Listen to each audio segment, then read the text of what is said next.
Hey, well, what's up, guys? What's up, Colliders? It's Daniel here, joined at the table with this hairy Neanderthal Sam Camp.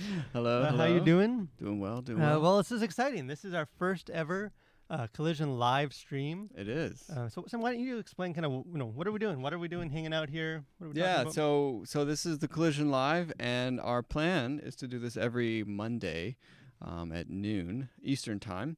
And really what this is just a time to check in with you guys, and then also just to see what's happened in pop culture this week. We're not really doing a deep dive on any one particular issue.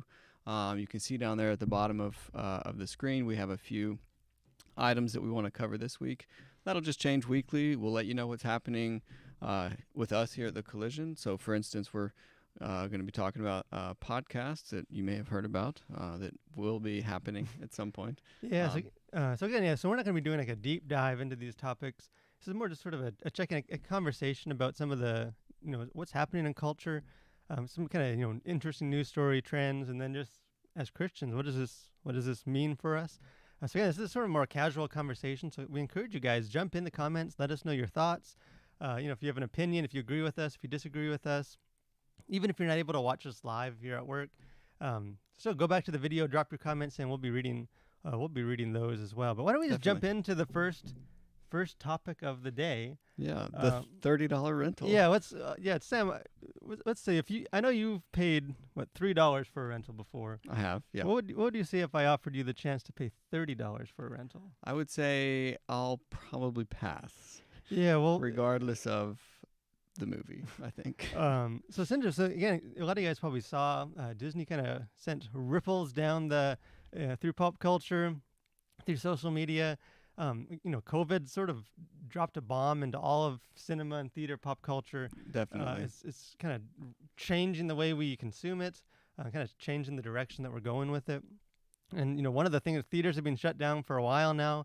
I haven't been able to see movies in theaters. A lot of great movies. I know Tenet was one that we were both Very gearing excited. up for. I know some of you guys were gearing up for that too. But again, we can't go to theaters, can't see these, new movies live in the theater. So, studios are kind of throwing a curveball, trying to, change direction. Yeah. Believe it or not, studios still want to make money. Yeah. And not being able to release a movie in theaters is a problem for them. Yeah. So again, this is, the one that kind of sent the ripples through pop culture was with Disney's Mulan, the live action adaptation of the Disney classic, although minus Mushu the dragon, but that's a story for another day. They announced they're going to be offering this, instead of going to the theaters, they're going to skip that altogether. $30 is what they're calling a premium rental. Premium rental straight to your TV or computer. Yeah, straight to your Disney Plus account that you're probably already paying for. Which I think I'd heard that you could potentially rent this for $30 even if you didn't have an account, but that may be heretical. I don't know. Yeah. Either way, I whether imagine you're paying, that they'd make it as easy as possible. Yeah. So it's kind of an interesting, we'd be curious to hear from you guys. Are you any of you willing to pay $30 for a movie? Maybe not Mulan, but maybe, if Black Widow or some of these other movies come up. I could see the argument. Let's say you have a friend who has a pretty sweet home theater set up, and you decide, or a family member, and you decide that, hey, we're gonna have everybody together, and we're gonna watch Mulan as close to a theatrical experience as possible, and we all just pitch in to pay for the $30 rental. I could see that happening, but I think just like, oh, it's Friday night, what do you want to watch? Let's just drop $30 and watch Mulan. Yeah, and I think that hits that kind of why I think this is an important kind of topic for us to talk about. Is I've heard the argument, people saying, especially, I got 2 kids, I got a wife, 2 kids. Theaters are expensive, babysitters are expensive. If you've ever tried to take your family to the theater, buying food, you're going to spend upwards to $50. You're definitely going to have to sneak in your own snacks. Yeah, you're going to be loading your pockets up or your wife's purse with sour candies. But so again, it's in a way I've heard people say this is actually cheaper for families. It's easier for them, and I get that side of the argument. The thing for me though is that I think it kind of misreads what the purpose of the movie theater is. I think there's the experiential aspect of it. Again, Mulan's coming to Disney Plus. there's a lot of movies already on Disney Plus that you're Yeah, not paying $30 to watch. exactly. If I'm just gonna watch a movie at home with my kids, I'll put on the original Mulan. I'll put something else on. I'm assuming that this Mulan will be going to Disney Plus Eventually. eventually. Maybe I'm willing to wait. But I think the reason why this is kind of an important topic event is that in some ways it's sort of a sign of the times as far as For cinema sure. and our experience of movies, how it's changing. Yeah, it definitely is. And I think this, just with COVID, I think the theaters have been especially hit hard. And you have the studios who are, rely on theaters to make back their budget for whatever the movie was. And now with that option sort of off the table, at least for a little while here, they're having to figure out other ways. And so, but then by cutting out the theaters are, potentially not going to be around if they don't have movies to show. And I've seen where some have started to do just private screenings, like so theaters aren't open to the public, but you can like rent the theater for your personal viewing, and I guess it's limited capacity obviously and that kind of stuff. And so there's this real interesting thing happening right now with theaters, with new movies coming to theaters or not coming to theaters, and really what that means. And I think I think it's going to be a real shakeup for the industry, but also I think I don't want we certainly don't want to just say theaters that's an old way of doing things and just move on. It's the 21st century, like just watch it in your house. You have big TVs now, like they're so cheap. Yeah, And I think we've written about this on the Collision before, but just the benefit of the communal experience in the theater, and that is lost if you're just sitting at home. yeah, and that's kind of watching. what I was thinking of. I guess Christians, we when we think of movies or really any kind of artistic entertainment medium, we tend to think of like the content. How is this going to affect me? What's the message in the film? But we don't often think about just the experience. How we, Yeah. the actual going to theater. How is that actually influencing the way that we consume this content? And I think there's some pretty dramatic differences between watching at home, watching, I think Yeah. even just sort of that togetherness. I remember watching like the Avengers Endgame in theaters, one of the best movie going experiences I've had. Watched it again, rented it with my wife, and it's good, but it's not the same. You miss Yeah, sort of there's that. there's an energy obviously in the room when you have a bunch of people together watching a film. Like that's something you cannot recreate Yeah, and at even home. this other subtle ways. Like I was thinking of, the kind of watching it as a family. You could take your family to the theater. You're all watching. You're all kind of engaged. If I'm watching a movie at home with my family, there's just that temptation to check my email, Yeah. to multitask, and sort of some of that togetherness, that outing. It becomes a little more isolated, a little more.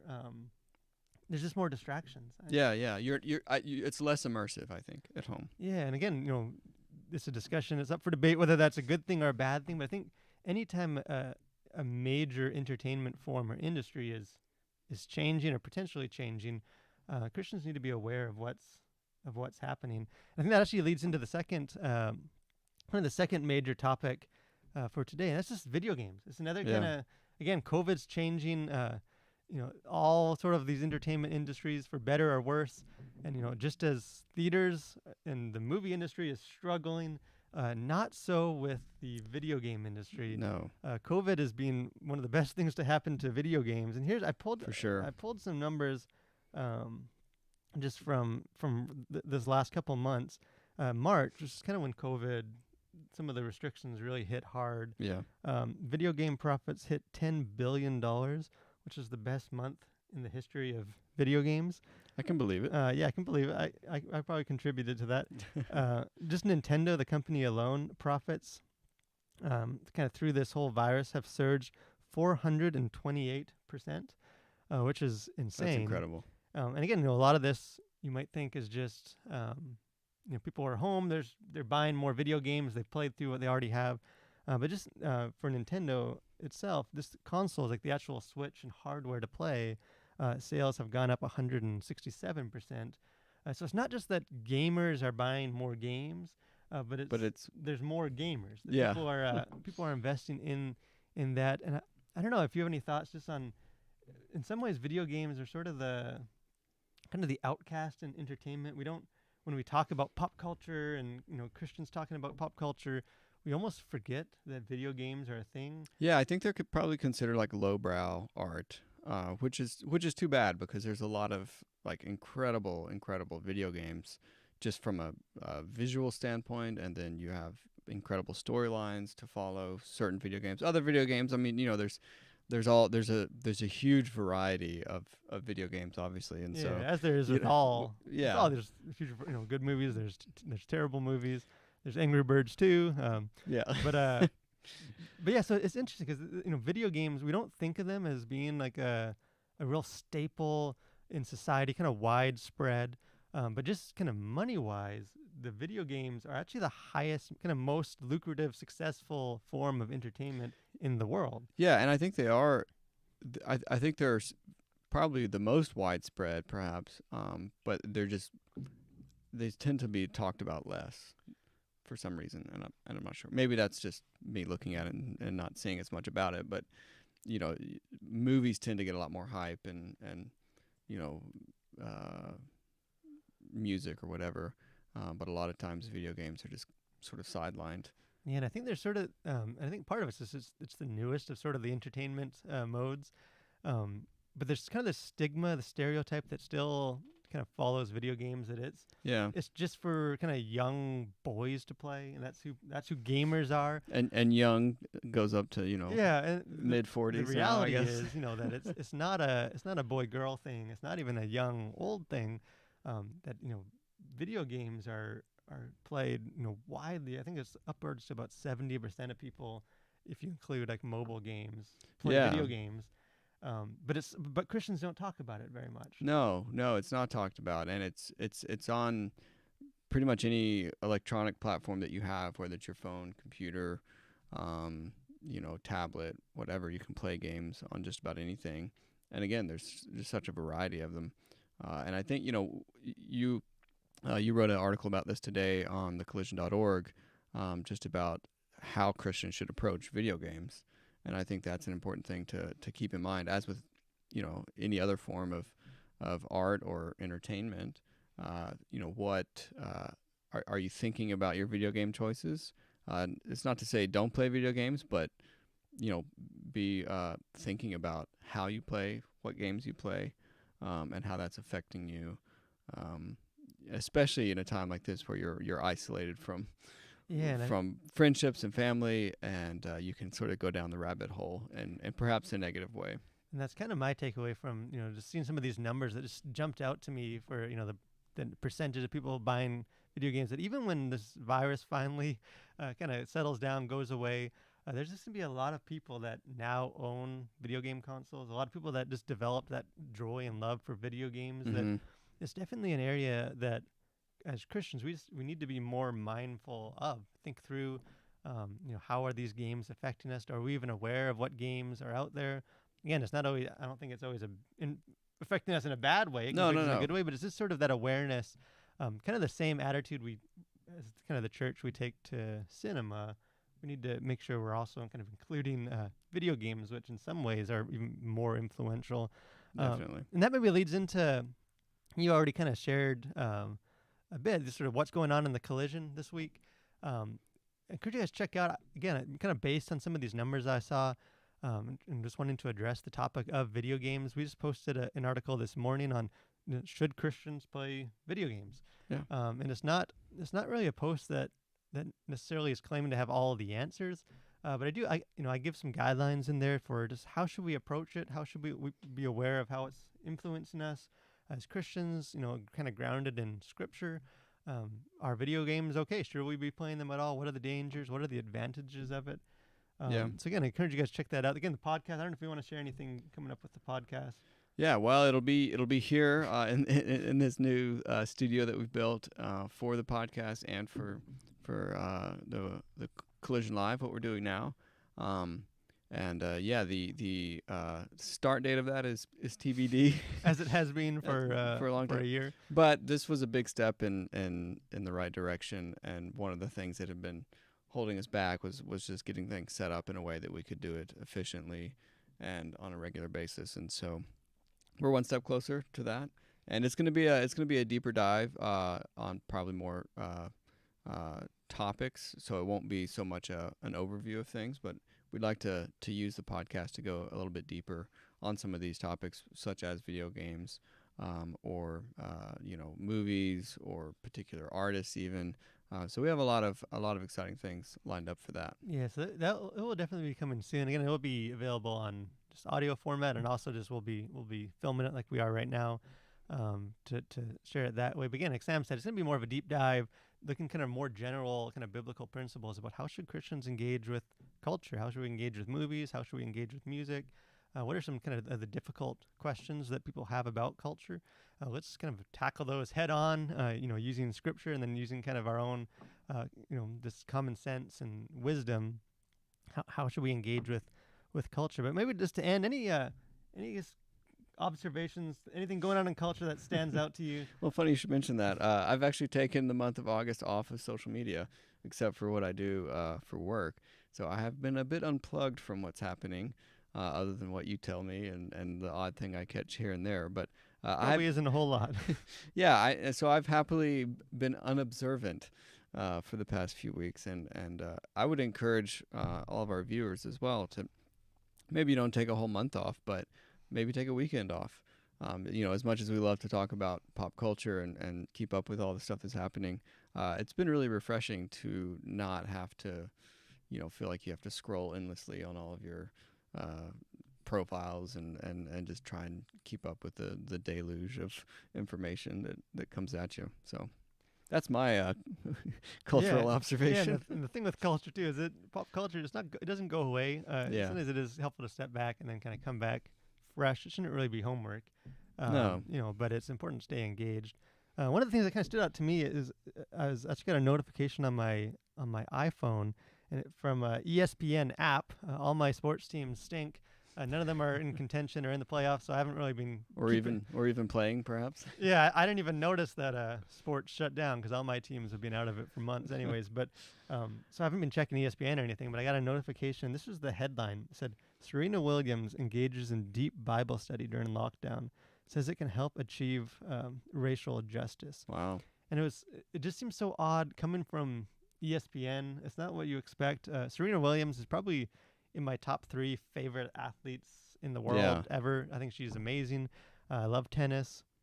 One of the most influential, athletic figures in the world. And this, so I clicked on the article, and it's funny because it's weird for ESPN to be kind of bringing up, this kind of stuff. The actual article has about a paragraph on her Bible study, and then it moves on to just talking about other stuff. But here's a quote that she said in the article. It says, and I feel like the main thing is really believing in God's kingdom. Personally, I think that after over 400 years of having black people treated a certain way, to expect change, and it hasn't happened in that long, I feel like it's going to take a long time. Ultimately, I think the only thing that can fix it is what I believe. Wow. Which, again, she's talking about the Bible, talking about God. And I just thought it was interesting. I think sometimes we give, and again, I don't know Serena Williams personally. I don't know her heart. I don't know, there might have been more to that discussion than I saw. But we tend to give celebrities a hard time. We do. For speaking up, using their platform to say things that I thought it would be. I kind of wanted to give credit where credit's due. And when they, when a celebrity uses their platform to share about the Bible, share about God. Yeah, that's incredible. So again, it's, one of the most influential people talking about Bible. The Bible is the way forward, which I just thought was interesting. But any final thoughts for us on our first The Collision Live? Well, I'm just pleased that we've done it. That's my big takeaway, that we're finally here. We're finally moving forward with this, and then with the podcast to come. And just want to thank you guys for tuning in, and continue to check in with us, and hopefully we'll see you back here next Monday. Yeah, and again, encourage you guys. We're going to be doing this every week. We'll probably put up the topics that we're going to talk about ahead of time. So if you guys have thoughts, join us. Let us know your thoughts. We'd love to just dialogue with you about some of these cultural issues. For sure. Kind of hear what you guys are thinking about some of the stuff, movies, culture, and just sort of have a back and forth with you. But again, thank you guys for checking us out. If you're watching this after we were live, go ahead and still put your thoughts in the comments, and we'll jump in there too and kind of dialogue with that. But again, happy Monday. Hope you guys have a great week and continue to collide with your world for Christ.